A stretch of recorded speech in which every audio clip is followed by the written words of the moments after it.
life from the loam and puts in 2 Fire Ice. The sideboard, however, quite different. Well, we're going to be getting right down to games here. So Andrew Shrout is on the left of your screen. He's playing Blue-Red Delver. Samuel, I already forgot how to pronounce this, Kuprewicz is on the right of your screen playing Kuprewicz, sorry. So for those of you who are just joining us, you are watching the StarCityGames.com Open Series here in St. Louis. This is Legacy. We are in the top 8. I'm Brian Kibler here with Adrian Sullivan, and we are about to get going. So we do not know who has won the die roll here, but the players are getting ready, shuffling up. Andrew Shrout right there. He's playing a very, very cool deck that we saw earlier today. You were saying that you'd call it more blue-red burn than anything else. Absolutely. It looks to me to be very much like a burn deck. I mean, the difference between this and, like, say, just blue-red, like, Delver, if you look at his attempt to what he's doing here, Goblin Glide, Grim Lavamancer, Fire Blast, Chain Lightning, Lightning Bolt, Price of Progress. To me, that sounds like most of the core of most of the burn decks in Legacy right now. And what he puts in that is some filler in Ponder Brainstorm, another burn spell in the form of Snapcaster Mage, and then the touch of counter spells. Yeah. Maybe even counter burn might be a reasonable thing to call this. Yeah, it is. I mean, a lot of times when people think of counter burn, they think more of like the Hammer of Bogard and Shard Phoenix decks. At least, yeah, that's what I do. Maybe I'm dating myself here, but that's typically what I think of when I think counter burn. This is a much more aggressive style of deck, and I think that Delver of Secrets has really shown that you can play a very, very creature-light yet aggressive deck, and that's what this really is. One of the things I'd like to mention about Andrew Shrout, this is the first time I've met Andrew Shrout in person this weekend, but I first actually met him on Modo. He absolutely crushed me with a Green Elves deck with Vengevines quite a while back, and we'd actually, after that, started just sharing tech back and forth, and he took my mono-red Demigod deck in Extended to a couple of good finishes in various different places. I think he got 3rd, 4th in one PTQ and top 8 of another PTQ. He's a really good guy. He's a fun player, and he's excited here to be under the, we'll call it the tent, rather than the lights. So Sam is on the play here. It looks like he's mulliganing. So the players both sort of good-naturedly talking here. Both definitely happy to be here. Callie Anderson was actually telling me when we were doing coverage of Andrew's match that she played him in, I believe, the semifinals of the Open that she won several years ago in Nashville. So he is no stranger to the top 8 here at Star City. I think he is a Tennessee player, but I'm not 100% sure of that. I see that in the records, he top 4'd in Nashville with that time he was playing my red deck. One of the things Andrew does like to do, all the decks I've seen him play for the most part have tended to be very, very aggressive decks. One of the things that I like about that is if you play a similar kind of strategic archetype again and again, one of the things that starts happening is it becomes almost second nature, the decisions you make, so that you still have to make sure you don't just go into autopilot because you can make mistakes that way. But you can shortcut based on your experiences with numerous decks. Absolutely. I mean, being able to assemble 20, the people who are much more experienced in playing aggressive decks, and particularly playing aggressive decks with burn spells, are better able to figure out when's the time. Do I aim damage at my opponent's creatures? Do I aim damage at my opponent's face? Those are the sort of things that are very complicated decisions. We've been talking about all weekend that lots of people sort of give aggressive decks flack as far as being easy to play and whatnot. Every type of deck in Magic can be difficult to play when you're faced with the right kind of decisions. I think the thing that makes the example of the aggressive deck with burn understandable as a hard decision deck is when you get to the point where you start having to throw away cards for the hope of killing someone, but that killing them is not on the horizon yet. So Sam is still shuffling here. Is he actually mulliganing again? I think he's mulliganing a second time. He's going to 5 cards. This is really good news for Andrew Shrout. Yeah, this is not what Sam wants to see.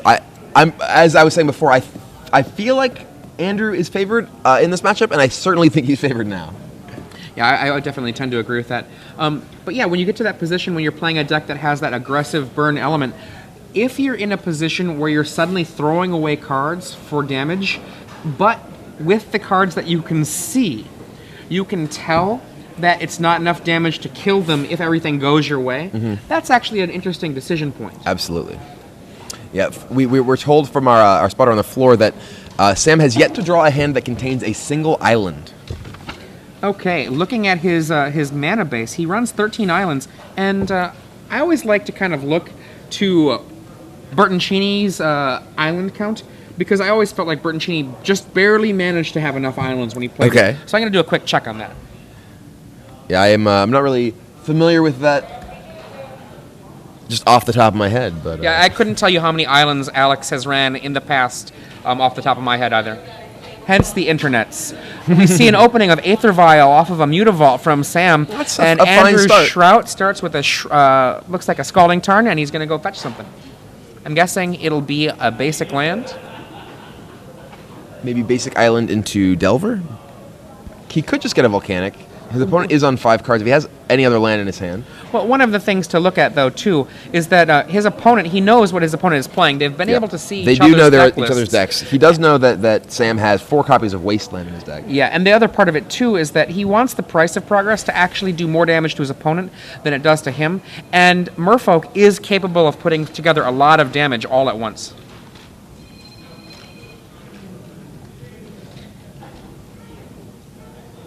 So And what do Sam we have? untaps, puts a counter on his vial. We've got the Delver of Secrets from Andrew Shrout. So Delver for Andrew. Sam does not. Oh, he does have a land. So it is a Wasteland, and he attacks for 2 with Mutavault. Not exactly what you want to be doing with your mana at this point in the game. It's a really underwhelming way to play. Does Andrew reveal anything here? Oh, he picks up his card. Nothing He to nearly puts it in reveal? his hand, but nothing to see here, folks. No secrets.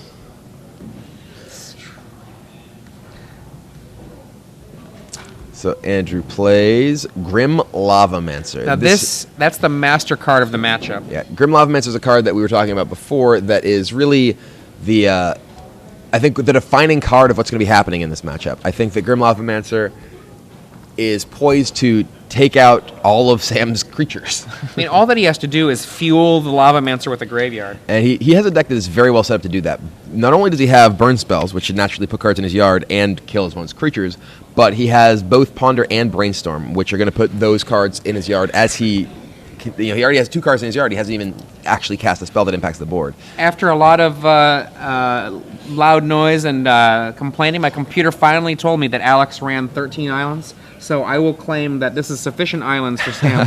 But these decks always push their island count. Look at that. There's now 3 non-basics in play versus the Price of Progress deck. Yeah, that's actually kind of funny that he's in risk of taking a bunch of damage from Price in his monocolor deck. So Fire Blast flips Delver. That's a scary one. Fire Blast is one of my favorite cards. I am still surprised that Zoo decks don't play it more in Legacy these days. A lot of them tend to play like 2. I've seen some of them play 2, but I've seen more of them play 0. I think one reason that Zoo decks tend to avoid having a bunch of Fire Blasts is a lot of them want to play with Gaddock Teague. I agree. I think also a lot of them want to play chicken. Bark, bark. Okay. Delver is now a full-fledged Jeff Goldblum fly. The Brundle fly comes on in for 3. We tick up the Aether Vial to 3 counters. Curse Catcher goes on in. Curse Catcher not terribly scary. No blocks from Andrew. Andrew looks like an EOT. He's going to crack his Misty Rainforest.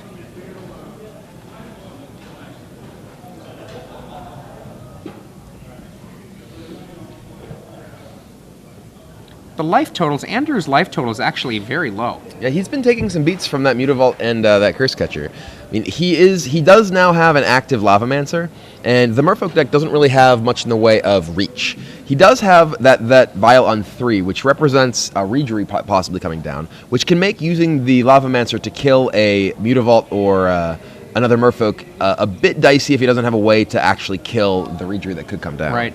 In comes our friend and yours, the Insectile Aberration. He actually gets to draw. He doesn't have to skip his draw phase. He gets a card too. His opponent may have started a couple down, but he still gets to get some. In comes the insect.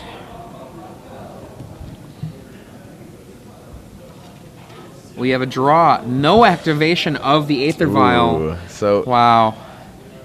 Sam's hand must be pretty bad. Maybe it's all Force of Wills. That could explain what's going Maybe on all here. dazes without islands in play and Force of Wills. Could be. Spell pierces. Yep. I think at this point, I mean, Samuel has the list for Andrew Shrout. All right, so he's Wasteland. Do you want to cast your Fire Blast, sir? Red and pool. He's going to the face. Ooh. Straight off. Oh, he's going to the Curse Catcher. Okay. Interesting. He does have a bunch of cards in hand and another red mana, so he may just be looking to protect his life total there. And is this going to be a Lightning Bolt? And Lightning Bolt, a late edition. Is that 11th edition Lightning Bolt? looks like it. Not Or my favorite. M11. Good point. So one thing that's worth noting that despite the fact that Sam has the Aether Vial and 3 counters and Kira Great Glass Spinner does cost 3, Kira doesn't work that way. You can't sneak in a Kira to counter something because Kira he won't be there to trigger. Kira triggers off the creature being targeted by the spell. Ooh. First island. Oh, that's pretty lucky having an island. You know, sometimes I splash colors into a deck. I like to sometimes splash 13 of that color. Yeah. But in this case, the main color will just have 13 of it. All right, so Sam's in a very rough spot here. He doesn't have any sort of board presence. His opponent has a fistful of cards. Ooh, Snapcaster. Snap. Is Snapcaster... Isn't that whole yard gone? No, I don't think so. Oh, I think no, the he bolt. puts it Okay, off yeah, farther to the side. I hadn't seen the. Where He the card hides was his going. graveyard, Off camera. or his exiled area, off So, camera. Bolt to Sam's face, and now In for 3. Leaves the Snapcaster back as a staying defender. back. Interesting. I think I'm going to be bolting the face. I may be attacking with Snapcaster there, but I can see that he's trying to figure out if there's. Oh, is Kira coming in? Is it? Oh No, that's Reedry. Reedry. Okay, that was end of turn Reedry. So Sam is at 5 life. So yeah, that Reedry could have allowed his Mutavault to ambush Snapcaster for free. Here we now have a 3/3 Mutavault. In they come. And Andrew can Chump block. He can either chump block or just take this damage. Oh yeah, he's way high in life. We were talking about how low he was. Yeah. How high compared to the amount of time he Sure. needs left. He shoots Sam. Sam goes down to 3 life. So Sam needs a Great Glass Spitter just to chump here. That gets... Oh. Whoa. There you go. Daze. It's like Spell There Pierce you isn't go. going to cut it. I'll pay for it. Daze. All these islands. They got 3 dazes, but only 1 island to go with them. Boy. So Let's go to the sideboard here. Sideboarding, we're going to get 3 Pyroblasts from Andrew Shrout. And I don't think there's anything else. Yeah, it looks like Pyroblast is the only card I would bring in. Sam does have... It looks like those 2 chills. He has Back to Basics, Flusterstorm, Tormod's Crypt, Relic of Progenitus, Submerge, Pithing Needle, and Tower of the Magistrate. He could bring in Pithing Needle. I would actually definitely bring in Needle. He wants Needle to be able to lock down Grim Lavamancer. Grim Lavamancer is a real problem. So Needle and perhaps Chill. Oh, hello. Here we are. Oh my goodness gracious. I didn't expect that at all. So for those of you who are just joining us, it's the Star City Games Live Open Series here in Seattle. No, St. Louis would be awesome. Somewhere? If we were in Seattle, that would be really, really cool. St. Louis is just fine. We're going to be giving away 3 months of free premium here today. I'm Adrian Sullivan. This is Brian Kibler. For those of you who want to join in on the possibilities of getting 3 free months of premium content, great content out there on the web, some of the best content in Magic that's being produced, what you want to do is you want to answer our trivia question at hashtag SCG Premium. Now, one of the things that I was going to say was, did you want to do this one? I've got one, or you can do one. Sure, I can handle this. So we've been talking all day about how incredibly diverse the Legacy format is and how we've seen all kinds of different decks throughout the day. There is one deck that we've seen 3 times in the feature match area, and there is 1 copy of the top 8. And if you can name that deck, you can win 3 months of Star City Games Premium. Now, I'm going to give one small hint All right, for those go for people. You might think Ely, might not. Sure. There we go. All right. Good luck. So, what do you think it is? I don't You know. probably Oh, know. wait, You wait, probably wait, know.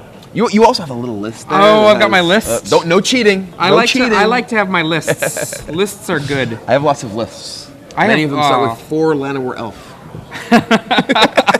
I think my lists are more likely to start with 4. I would have said Goblin Guide a little while ago, but As of late, I think that my lists have been starting with 4-mana leak. Sure.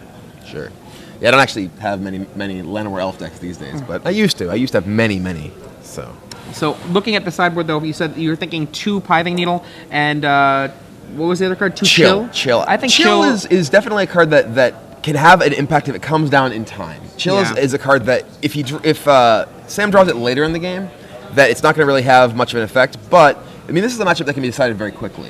Well, I mean, it does make the Snapcaster's ability to return a burn spell very true. Very actually difficult. The incremental cost on anything. That's one reason that Snapcaster is so much better in a format like Legacy than it's shown to be in a lot of other formats, is that Legacy has so many powerful cheap spells like Brainstorm. And Chill helps shut down the ability to flashback burn spells with Snapcaster Mage. So we see Samuel contemplating his sideboard one last time, looking around. Now, we started this weekend with 557 players in the standard portion, and this room was packed to the brim, and we had another room packed to the brim even more. It was basically kind of sardines in a can feel. Today at Legacy, it's down to 277 for the Legacy, and we had the 2 draft challenges, both of which had 64 players. And now here we are, down to the top 8. There's a handful of players left. It's pretty late here. It's 10 p.m.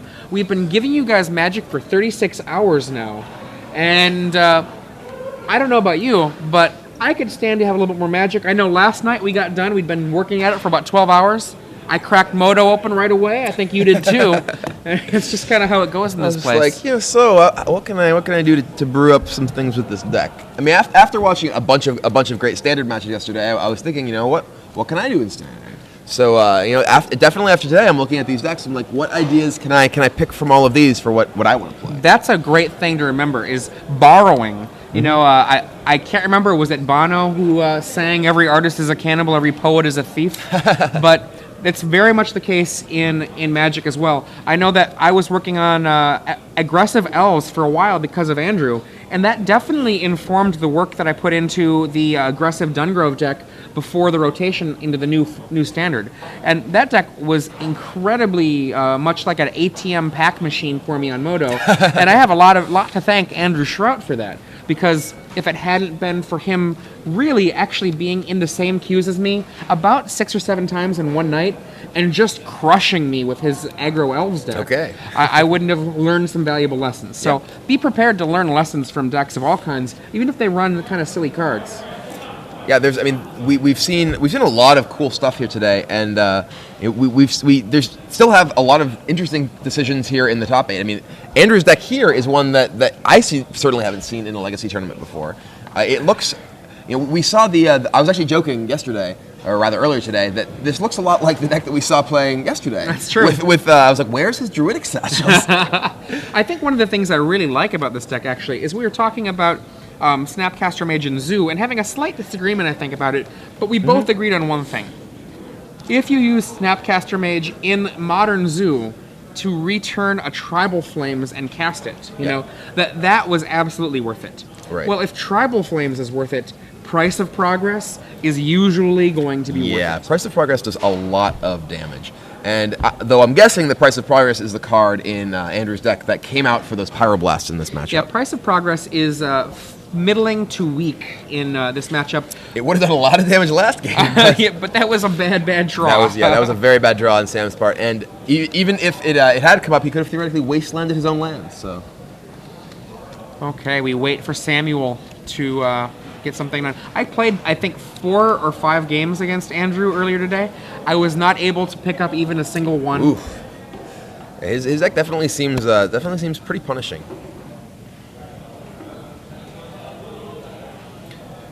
Players amicably chatting away. Definitely a friendly tone here. Always good to see. Yeah, I'm a big fan. I mean, one of the things, it doesn't take too much effort to be nice to people. So you might think, for example, when you're playing an opponent, if you're being a real jerk, that you're getting some value out of it, but I don't recommend it. Yeah, I think that there's a lot of people talk about, like throwing your opponent off their game, trying to sort of to rattle them. I personally prefer to be nice to everyone. See, I like to throw people off their game. But you do it differently. I like to throw them off nicely. Absolutely. We got an Aether Vial from Samuel. Samuel. Kuprewicz? Kuprewicz. This is proving to be to Kuprewicz. Kuprewicz. Goblin Guide. That one I know. I see a daze. I see a daze over there, Andrew. Davize. No, it's days. Days. All right, so. And a single counter is on the Aether Vial. So Guide gets in. Guide is not the most impressive card in this matchup. It quickly gets outclassed if any Lords ever hit play. It looks like Sam is...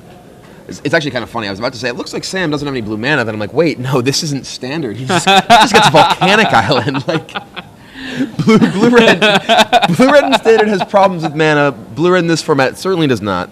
There are a ton of fetch lands that can get blue mana for Andrew, so he's certainly in no trouble there. That's funny. So Volcanic Island comes out with Wooded Foothills. It's not even a forest. What is your favorite island duel? My favorite island duel. It's gotta be tropical. Tropical for me too. Tropical for me too. Tropical. I definitely like to play a green creature. I'm a man who enjoys his creatures. It's funny because mine's I like to cast Gaia's Blessing. We have different motivations, but similar results. Ponder. So it looks like Andrew has... I saw a Chain Lightning and Fire Blast in his hand. Keeps with his Ponder. Draws an island, it looked like. So he knows Sam has Daze in his hand, so he doesn't want to walk any important spells into that. Curse Catcher comes down for Sam. Goblin Guide is a dangerous card against a deck like Merfolk. Right, that's what I was saying, that it can very quickly get to a position where it's not really going to be able to trade with anything even. I mean, we can think about how Goblin Guide plays out in Modern Zoo, where it's like you get in 1 or 2 attacks, but if your opponent is also aggressive, then suddenly the Goblin Guide is not doing you the work you needed it to do. Well, in Modern Zoo, you don't even get an attack at all, because your opponent just plays a Curd Ape, and you're like, well, I have this Goblin Guy. This is pretty embarrassing. Well, I mean, to be fair, though, was it 3 years ago where Martin Juza played 4 Goblin Guides in Zoo? Yeah. And there were Wild Nicodles and Curd Apes and Loam Lions, oh my. Yeah, and I beat all those people up. But you beat all those people up. But you went next level on them. It's true. It's true. I mean, that's a different thing entirely. Because you weren't playing Curd Ape. The card you named. Yeah, Curd Ape wasn't any good. I had Nicodle instead. But anyway, we have a match going on here. Enough about me. Enough about my Pro Tour top 8. Excuse me, top 8, I won that. Oh, yes, good point. Good point. I'm sorry. So, Island comes down for Andrew. Goblin Guide marches on in. And reveals Kira. That's a good one. Danger, danger. So, we could see Silvergill Adept just come down here and trade off this Aether Vial. And it's not even really a trade. That's an advantageous exchange. I forgot you won that one. I didn't. I'm sure you didn't. Andrew says that these are the proper lands for this deck. These particular art? Yes. And also that particular set of borders. Those are 6th edition, I believe? That's what I was told on Twitter. I was also told that I believe Portal was the first set that actually had the full symbol, rather than unglued. So. Oh yeah, that's cool. I wasn't 100% sure. Unglued had the full art. Portal had the full mana symbol. I remember being very disconcerted when I saw that at first. I didn't really care for it. Oh, I loved it. I thought it was so sweet. Delver. Any secrets? 3. Oh, he draws Kira. So Kira comes down, and we know they can come into play right off that vial. So Andrew is a little short on land here now that he's been wastelanded, and Kira coming down is going to make any responses? Very difficult for him to get rid of any of Sam's creatures. For those of you who don't know, Kira makes the first time any creature is targeted, it counters whatever that targeting thing was. Yeah. Ooh, and Pithing Needle. Oh, as you suggested, Pithing Needle does come in to make an appearance here now. So Andrew seems to have, it looks like Pyroblast, Chain Lightning, Fire Blast in his hand. Pyroblast, unfortunately for him, cannot counter that Kira because it was put directly into play with Aether Vial. Right. And now that it's in play, cannot destroy it because it will immediately be countered. Yes.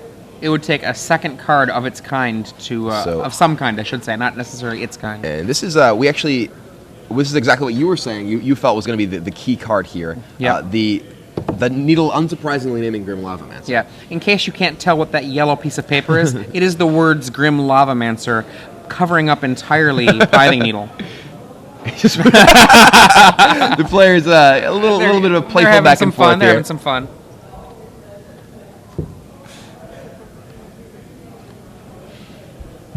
So Andrew is brainstorming. I think I saw Chain Lightning, Lightning Bolt, Fire Blast, Pyroblast, and then cards I couldn't catch up with.